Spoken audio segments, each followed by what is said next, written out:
திருப்புமுனை திரைப்படங்கள் வரிசையில் பொன்னுமணி 1993 வெளியாகி ஒரு திருப்புமுனையை ஏற்படுத்தியது. கதைவை வித்தியாசமான ஒரு கதையோடு கிளம்பி வந்திருந்தார் ஆர்.வி. உதயகுமார். கிழக்கு வாசல் படத்தின் வெற்றியை தொடர்ந்து இயக்குனர் ஆர்.வி. உதயகுமாரும் கதைநாயகன் கார்த்திக்கும் இணைந்து வழங்கிய மற்றும் ஒரு வெற்றி படைப்பு பொன்னுமணி.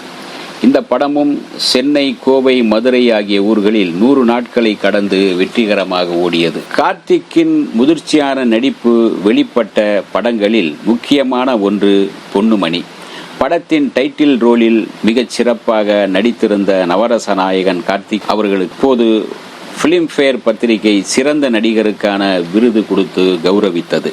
இந்த படத்தின் வெற்றிக்கு பாடல்களும் முக்கிய காரணமாக அமைந்தது. படத்தில் இடம்பெற்ற பாடல்கள் அனைத்தையும் இயக்குனர் ஆர்.வி. உதயகுமாரே எழுதியிருந்தார். அந்த சூழ்நிலைக்கு ஏற்ப அந்த கதாபாத்திரத்திற்கு இன்னும் மெருகேற்றுவது போல் அந்த பாடல்கள் அமைந்தன. பிரபல பாடகர் எஸ்.பி. பாலசுப்ரமணியம், எஸ். ஜானகி இருவரும் பாடிய நெஞ்சுக்குள்ளே என்னார் என்று சொன்னா தெரியுமா பாடல் மகிழ்ச்சியான பாடலாகவும், எஸ். ஜானகி மட்டும் தனியாக பாடும் பாடல் சோகமான சூழலில் இடம்பெறுவதாகவும் அமைந்திருந்தது. இரண்டுமே மிகச் சிறப்பாக அமைந்திருந்ததால் அந்த பாடல் சூப்பர் டூப்பர் ஹிட்டாக இன்று வரை இருக்கின்றது.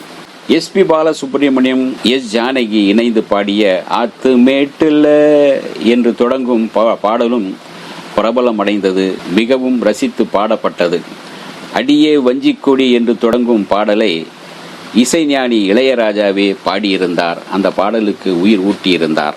பொன்னுமணியின் திரைக்கு முன்னால் தோன்றியவர்கள் கார்த்திக், சிவகுமார், கவுண்டமணி, செந்தில், வடிவேலு, உதயபிரகாஷ், சௌந்தர்யா, மனோரமா. அதிலும் குறிப்பாக கவுண்டமணி, செந்தில் வருகின்ற அந்த காமெடி அப்படியே அல்லோல குல்லோல பட வைத்து விடுகிறது. திரைக்கு பின்னால் உழைத்தவர்கள் படத்தொகுப்பு பி.எஸ். நாகராஜ், ஒளிப்பதிவு அப்துல் ரஹ்மான், இசை இளையராஜா, தயாரிப்பு ஜே.பி. ராஜா ரவி ஜெகதீஷ், கதை சுஜாதா உதயகுமார், வசனம் கோகுலகிருஷ்ணா, திரைக்கதை பாடல்கள் இயக்கம் ஆர்.வி. உதயகுமார். பொன்னுமணியின் கதை சுருக்கம் என்ன பார்ப்போம் வாருங்கள். கிராமத்தில் வசிக்கும் கார்த்திக் அவரது மாமா சிவகுமார் மீது மிகுந்த அன்பும் மரியாதையும் வைத்திருக்கிறார்.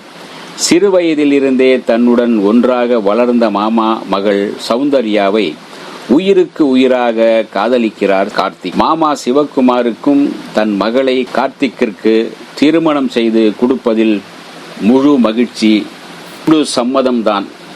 இந்த நிலையில் சௌந்தர்யா மேல் படிப்புக்காக நகரத்தில் உள்ள கல்லூரிக்கு செல்கிறார். படித்து முடித்துவிட்டு மகள் கிராமத்துக்கு திரும்பியதும் திருமணம் செய்து வைக்க நினைக்கிறார் சிவகுமார். கார்த்திக்கும் சௌந்தர்யாவின் வருகைக்காக ஆவலுடன் காத்திருக்கிறார். படித்து முடித்துவிட்டு நகரத்தில் இருந்து வரும் சௌந்தர்யாவை வரவேற்க ரயில் நிலையத்தில் கார்த்திக் காத்திருக்கிறார். ஆனால் ரயிலில் வந்து இறங்கும் போது சௌந்தர்யாவோ பழைய சௌந்தர்யாவாக இல்லை. என்ன காரணத்தாலோ மனநிலை பாதிக்கப்பட்டவரை போல காணப்படும் சௌந்தர்யாவை பார்த்து அதிர்ச்சி அடைகின்றார் கார்த்திக். சௌந்தர்யாவிடம் அன்பாக பழகி அவரது பிரச்சனைக்கு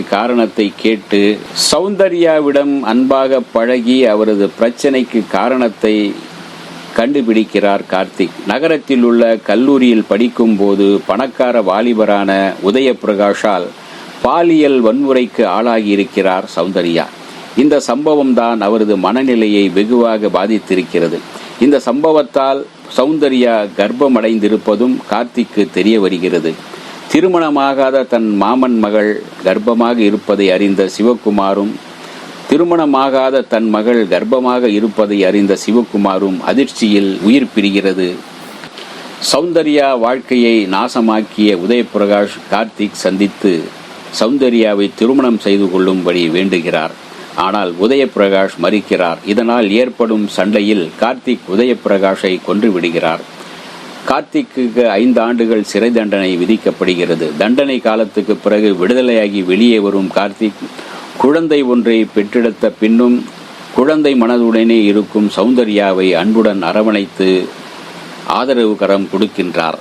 இதுதான் பொன்னுமணியின் கதை சுருக்கம். மகிழ்ச்சியான ஆரம்பம், நெகிழ்ச்சியான முடிவு என்று மிக அழகாக திரைக்கதையை சொல்லியிருந்தார் ஆர்.வி. உதயகுமார். இந்த வீடியோ உங்களுக்கு பிடிச்சிருந்தா லைக் பண்ணுங்க, ஷேர் பண்ணுங்க, கமெண்ட் பண்ணுங்க, சப்ஸ்கிரைப் பண்ணுங்க, மறக்காம பெல் ஐகானை கிளிக் பண்ணுங்க.